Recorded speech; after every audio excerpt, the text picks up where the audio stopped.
Γεια σας και πολύ καλησπέρα σας και καλώς ήρθατε ξανά σε αυτό το μικρό βιβλιοκάναλο. Είμαι η Μάρθα και σήμερα θα μιλήσουμε για την ψυχική υγεία.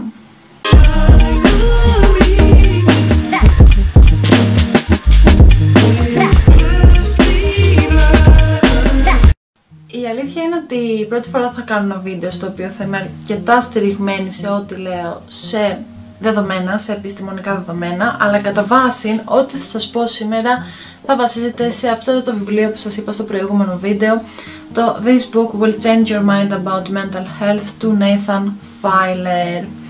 Γενικά σας είπα ότι είχα αυτή την ιδέα επειδή διάβασα αυτά τα δύο βιβλία, αυτό και ένα άλλο βιβλίο για την ψυχική υγεία, και θεώρησα ότι θα είναι μια καλή ευκαιρία να κάνουμε έτσι μια χαλαρή κουβεντούλα πάνω στο κομμάτι της ψυχικής υγείας. Τι είναι, ποιοι άνθρωποι ασχολούνται περισσότερο με αυτό το τομέα, ποια είναι τα μικρά ευτράπελα που έχει η ψυχική υγεία και πόσο σημαντικό είναι να ξεπεράσουμε λίγο το στίγμα και το ταμπού και να καταλάβουμε ότι η ψυχική υγεία, όπως και η ψυχική διαταραχή, είναι κάτι που βρίσκεται πλέον στην ανθρώπινη φύση μας και πρέπει απλώς να μπούμε στη διαδικασία να το καταλάβουμε, να το κατανοήσουμε.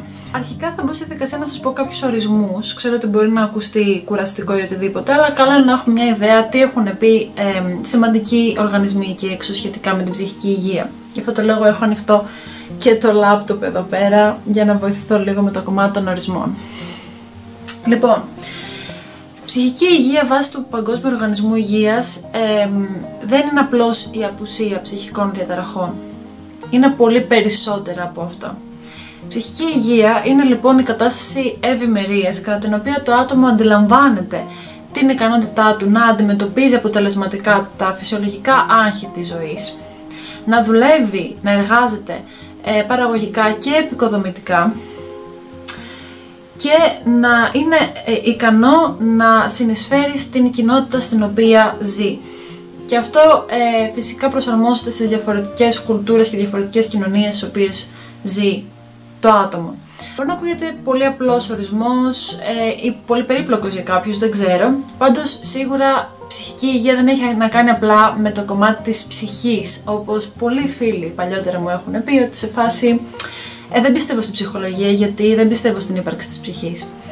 Για κάποιο λόγο υπάρχει αυτός ο μύθος εκεί έξω ότι οι ψυχολόγοι και οι ψυχίατροι ασχολούμαστε με την ψυχή λες και είμαστε ιερείς ή παπάδες και το θεωρούμε ότι υπάρχει κάποιο άειλο πράγμα, κάποια άειλη ύπαρξη μέσα μας, μέσα στον κάθε άνθρωπο, την οποία ονομάζουμε ψυχή σαν πνεύμα και ασχολούμαστε με αυτό.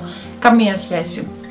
Ο λόγος που η ψυχολογία και η ψυχιατρική αποτελούν επιστήμες είναι γιατί μπαίνουμε στη διαδικασία να μετρήσουμε τη συμπεριφορά, να ερευνήσουμε τη συμπεριφορά, κάτι το οποίο είναι πλέον μετρήσιμο μέσω διάφορων εργαλείων που μετρούν διάφορες πτυχές της ανθρώπινης ύπαρξης, όπως κατάθλιψη, όπως το άγχος, όπως η προσωπικότητα και διάφορες άλλες συμπεριφορές. Ο Κάγιας, ένας πολύ γνωστός κοινωνιολόγος και ψυχολόγος, έχει δώσει μια λίγο πιο εμπεριστατωμένη θεωρία πάνω στο κομμάτι της ψυχικής υγείας και υποστηρίζει ότι η ψυχική υγεία περιλαμβάνει και τρεις πολύ σημαντικές μεταβλητές: την συναισθηματική ευημερία, την ψυχολογική ευημερία, καθώς και την κοινωνική ευημερία. Η συναισθηματική ευημερία περιλαμβάνει την ευτυχία, το ενδιαφέρον για ζωή και την ικανοποίηση. Η ψυχολογική ευημερία περιλαμβάνει το να αρέσουν σε κάποιον οι περισσότερες πτυχές της προσωπικότητάς του, είναι καλός στο να διαχειρίζεται τέλος πάντων τις υποχρεώσεις του στην καθημερινή του ζωή, να έχει καλές σχέσεις με τους άλλους και να είναι γενικότερα ικανοποιημένος από τη ζωή του.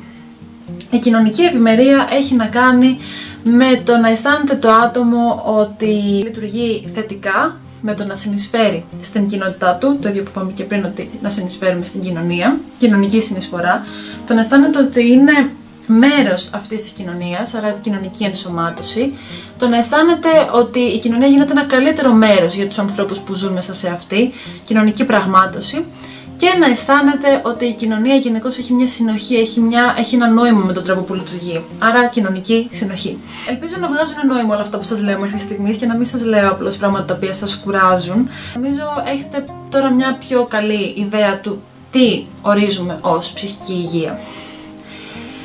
Βάσει του βιβλίου του Nathan Filer, στο οποίο θα βρείτε γενικώς πολλά πράγματα τα οποία καταρρίπτουν κάπως το πώς λειτουργούν τα διάφορα συστήματα υγείας πάνω στην ψυχική υγεία και το πώς οι διάφοροι πολιτικοί και κυβερνήσεις δεν έχουν κάνει και πολλά πράγματα για να μειώσουν το στίγμα και την επίδραση που έχει η ψυχική υγεία στον εργασιακό τομέα.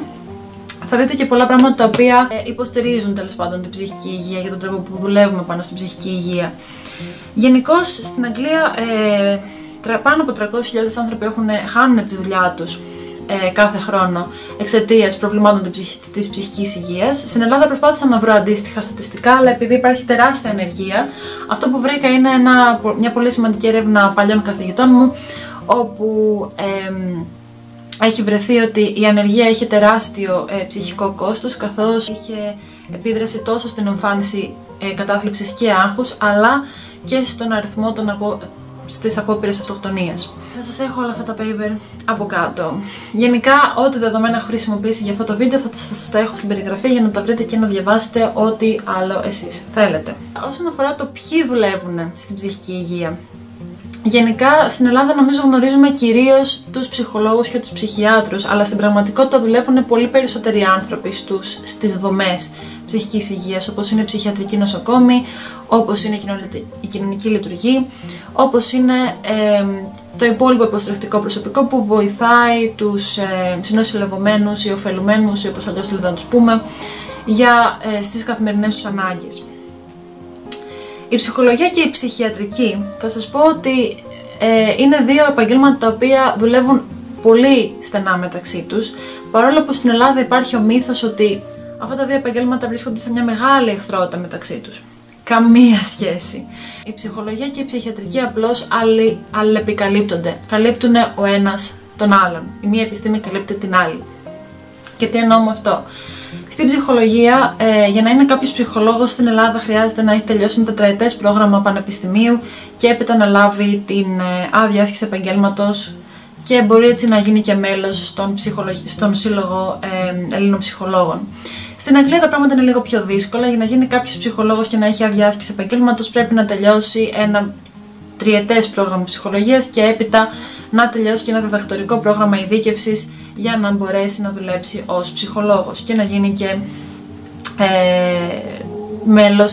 Για να γίνει μέλος του BPS, παρόλο αυτό δεν χρειάζεται να έχει τελειώσει διδακτορικό. Εγώ είμαι μέλος και έχω τελειώσει απλά το προπτυχιακό πρόγραμμα, οπότε όλα καλά. Η διαφορά με τη ψυχιατρική είναι ότι στην ψυχολογία θα βρεις πάρα πολλές θεωρίες για πάρα πολλά πράγματα. Δηλαδή, αυτό που έμαθα εγώ σε αυτά τα 4 χρόνια που ήμουν στο πανεπιστήμιο ήταν πάρα πολλές θεωρίες για πάρα πολλές διαφορετικές πτυχές της ανθρώπινης συμπεριφοράς και γενικώς της ανθρώπινης σκέψης και προσωπικότητας. Υπάρχουν διαφορετικές θεωρίες για την προσωπικότητα, διαφορετικές θεωρίες για τη συμπεριφορά, διαφορετικές θεωρίες για τις γνωστικές λειτουργίες.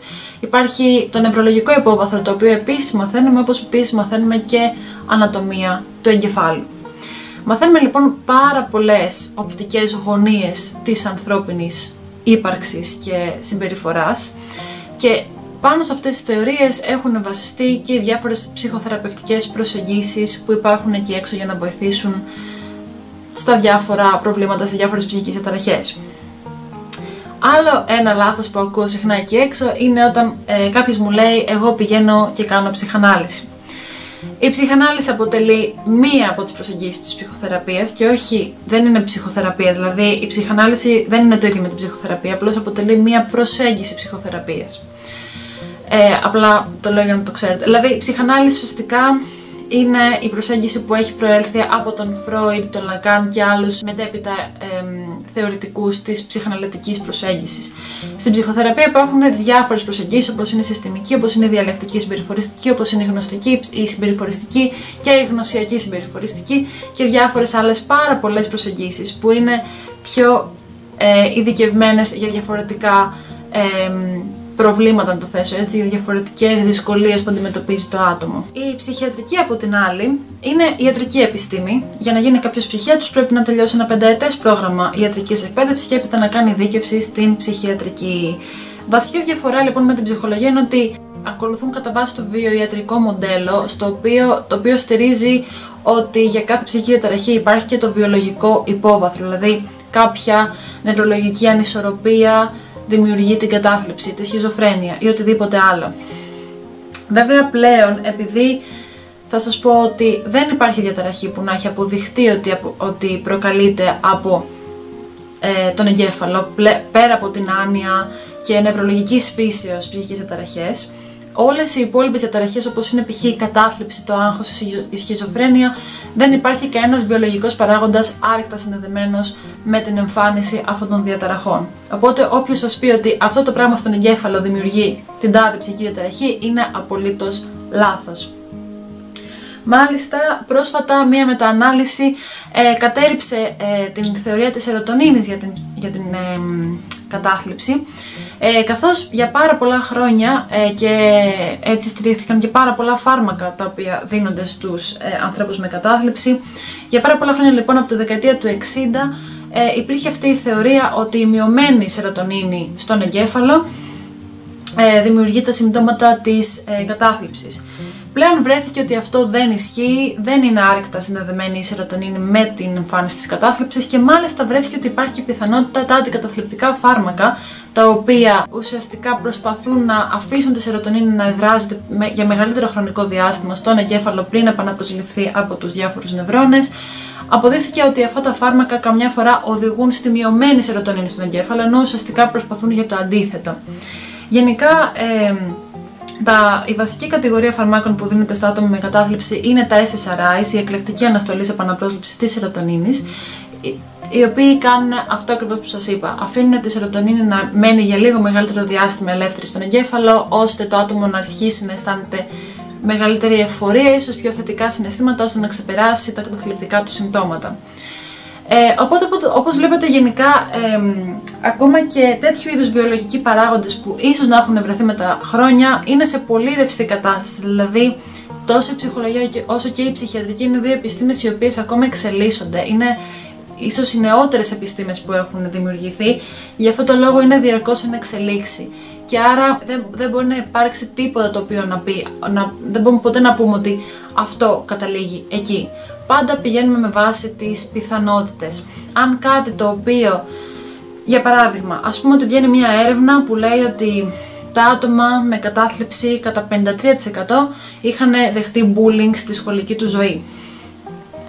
Πάλι βγαίνουμε στο συμπέρασμα να πούμε ότι άρα το bullying στη σχολική ζωή του ατόμου έχει μεγαλύτερες πιθανότητες να οδηγήσει το άτομο στην κατάθλιψη. Αλλά δεν μπορείς ποτέ να πεις ότι αν έχεις δεχτεί bullying στο σχολείο, στάνταρ 100% πάρα πολύ σίγουρα θα εμφανίσεις κατάθλιψη στην ενήλικη σου ζωή. Δεν μπορείς να το πεις αυτό. Γιατί μιλάμε για ανθρώπους, μιλάμε για την ανθρώπινη συμπεριφορά και άρα τίποτα δεν μπορεί να είναι 100% σίγουρο για όλους. Επομένως, καταλαβαίνετε ότι με βάση τις διάφορες θεωρίες που μαθαίνουν οι ψυχολόγοι και βάσει του βιοιατρικού μοντέλου που ακολουθούν οι ψυχίατροι, δεν μπορούν παρά να συνεργαστούν μεταξύ τους για να υπάρχει αυτή η σύνδεση ιδεών προκειμένου να δημιουργηθούν τα θεραπευτικά πλάνα για τους ωφελουμένους που χρειάζονται βοήθεια στην ψυχική τους υγεία. Τώρα στο κομμάτι της διάγνωσης, που νομίζω πολύ ενδιαφέρεστε για αυτό το κομμάτι, νομίζω θα έχετε ακούσει για το DSM-5 και για το ICD-10. Είναι τα δύο βασικά διαγνωστικά κριτήρια που χρησιμοποιούμε οι επαγγελματίες ψυχικής υγείας. Το DSM-5 είναι από τον Αμερικανικό Ψυχιατρικό Σύλλογο, ενώ το ICD-10 είναι από τον Παγκόσμιο Οργανισμό Υγείας. Και τα δύο χρησιμοποιούνται πάρα πολύ συχνά για τη διάγνωση ψυχικών διαταραχών.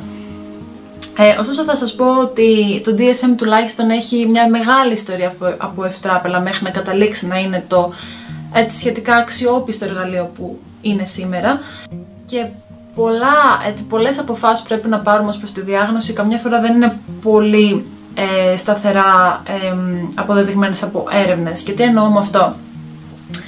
Όπως θα δείτε και στο βιβλίο του Nathan Filer, ειδικά για το DSM-3, το οποίο ήταν ουσιαστικά game changer για την ψυχική υγεία και για τον τρόπο που γίνεται διάγνωση, καθώς επιτέλους ξεπεράστηκε το ψυχαναλυτικό περιεχόμενο που είχαν οι προηγούμενες εκδόσεις DSM. Σε αυτό το DSM λοιπόν, ο Διευθύνων Σύμβουλος της Επιτροπής που ασχολήθηκε με το DSM-3, ο Spicer, όταν ρωτήθηκε σε συνέντευξη γιατί πρέπει ντε και καλά να υπάρχουν 5 συμπτώματα από τα 9 για να γίνει διάγνωση της μείζωνος καταθλιπτικής διαταραχής, εκείνος απάντησε ότι απλά αυτός ο αριθμός μας φάνηκε εντάξει. 4 συμπτώματα μας φάνηκαν πολύ λίγα και 6 συμπτώματα μας φάνηκαν πάρα πολλά. Οπότε να ακούγεται μια λογική εξήγηση αυτή, δεν ακούγεται και πάρα πολύ επιστημονικά αποδεδειγμένη. Εκεί που θέλω να καταλήξω είναι ότι στην ουσία στόχος των διαγνωστικών κριτηρίων, όπως του DSM-5 και του ICD-10, ήταν να δημιουργηθεί ένα λεξιλόγιο, ένα εμπεριστατωμένο λεξικό για τους επαγγελματίες ψυχικής υγείας, ώστε να μπορούν να επικοινωνούν μεταξύ τους αποτελεσματικά, ώστε να μην χρειάζεται να επικοινωνούν με συμπτώματα, αλλά να μπορούν για μια ομάδα συμπτωμάτων να έχουν μια κοινή λέξη. Ωστόσο, είτε λόγω των social media, είτε λόγω ταινιών και σειρών στην τηλεόραση ή οπουδήποτε, έχει δημιουργηθεί μια γενικότερη παρεξήγηση πολλών από αυτών των λέξεων και υπάρχουν πολλές διαστερευλώσεις του τι σημαίνουν τελικώς αυτές οι λέξεις. Η διαφορά μας με το κομμάτι της ιατρικής και της σωματικής υγείας είναι ότι τόσο οι ψυχολόγοι όσο και οι ψυχίατροι δεν έχουμε κάποιο αντικειμενικό κριτήριο για να καταλήξουμε σε μια διάγνωση. Και τι εννοώ με αυτό? Κάνουμε διαγνώσεις, λέμε ότι αυτό το άτομο έχει τα σύμπτωματα της κατάθλιψης, αυτό το άτομο έχει τα σύμπτωματα της γενικευμένης αγχώδους διαταραχής, αυτό το άτομο έχει τα συμπτώματα της σχιζοφρένειας. Αλλά παρόλα αυτά, η διαφορά μας είναι ότι ένας γιατρός όχι ψυχίατρος, μπορεί να βρει μέσω μιας γενικής αίματος, μιας αξονικής, μιας άλλης σειράς εξετάσεων, αντικειμενικά φαινόμενα τα οποία δείχνουν ότι αυτό το άτομο έχει διαβήτη, αυτό το άτομο έχει ένα σπασμένο πόδι. Ωστόσο δεν έχουμε τα ίδια μέσα στην ψυχική υγεία. Αυτό που προσπαθούμε να κάνουμε σε ανθρώπους που ζητούν βοήθεια για δυσκολίες που αντιμετωπίζουν στην ψυχική τους υγεία, είναι ότι προσπαθούμε να βάλουμε μέσα σε ονόματα την υποκειμενική εμπειρία του καθενός. Οπότε όταν μιλάμε για την κατάθλιψη, μπορεί μεν τα συμπτώματα να περιγράφονται ως συγκεκριμένα συμπτώματα στο DSM, αλλά κάθε άνθρωπος τα αντιμετωπίζει τελείως διαφορετικά.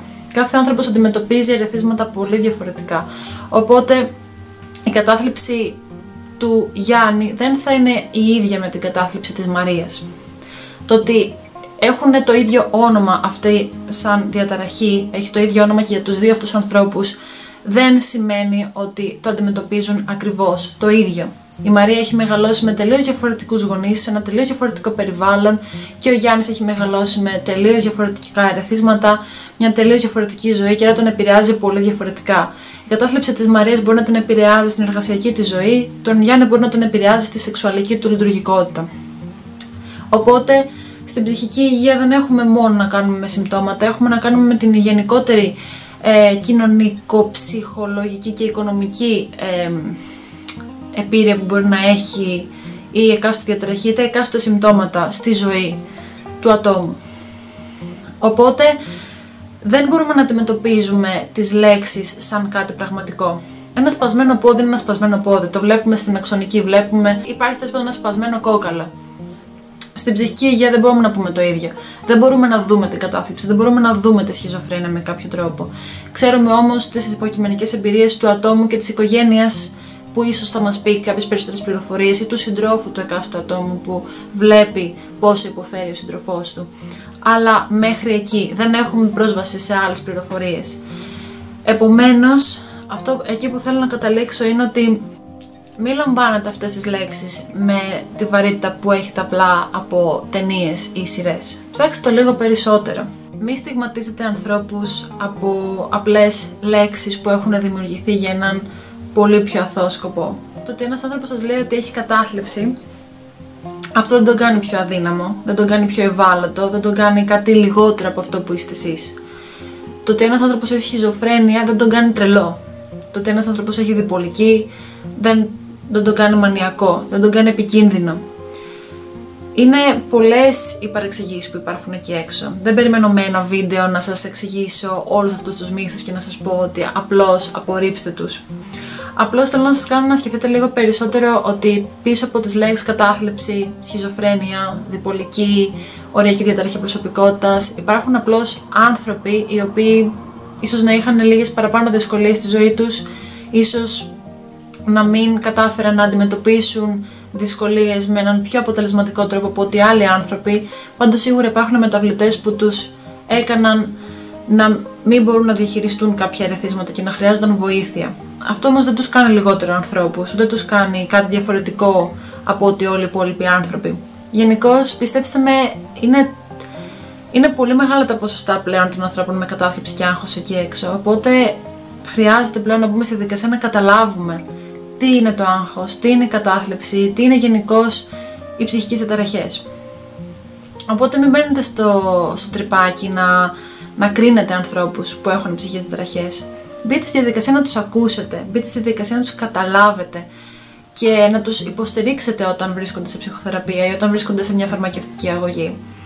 Μην τους υπερηθεωροποιείτε, μην τους θεωρείτε ότι δημιουργούν καταστάσεις μόνο και μόνο για να πάρουν την προσοχή πάνω τους, γιατί δεν ισχύει τίποτα από όλα αυτά.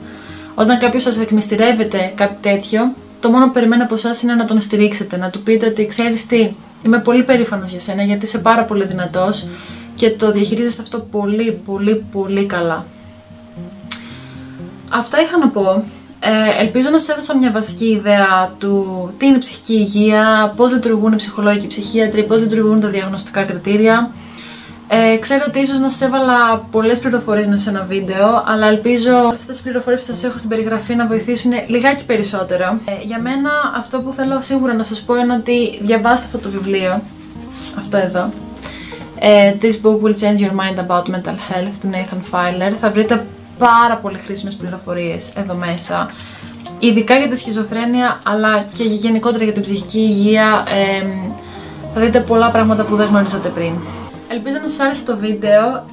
Θα επανέλθω με βίντεο για την ψύχωση και για που η ψύχωση ουσιαστικά αποτελεί μια μεγαλύτερη ομπρέλα που περιλαμβάνει διάφορες διαταραχές και ελπίζω αυτό να συμβεί πάρα πολύ σύντομα. Να περνάτε πολύ όμορφα, φιλάκια πολλά και καλή συνέχεια. Bye!